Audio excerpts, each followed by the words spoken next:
اللہ کے حبیب علیہ السلام نے دعا دی، کہا اے اللہ اس مرد پہ رحم فرما جو صبح نماز کے لیے اپنی بیوی کو جگاتا ہے۔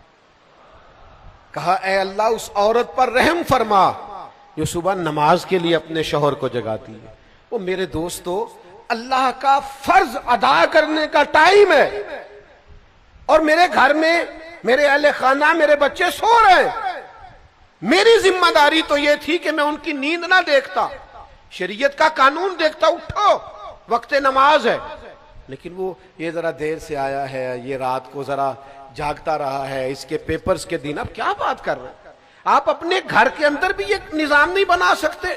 میں تو ان بزرگوں کو جانتا ہوں جو کہتے تھے پتر آج میرے لیے کھانا نہ بنانا، اگر تو نماز کے لیے بر وقت نہیں اٹھ سکتی تو میرا بیٹا میرے کھانے کا تو گزارا ہو جائے گا، میں ہوٹل سے بھی کھا لوں گا، مجھے ڈر آتا ہے۔ تو اللہ کی حدوں کو توڑتے، سمجھتے نہیں بات کو۔ تو خدا را تھوڑا سا شریعت کے ماحول میں اپنے آپ کو ڈھالیے۔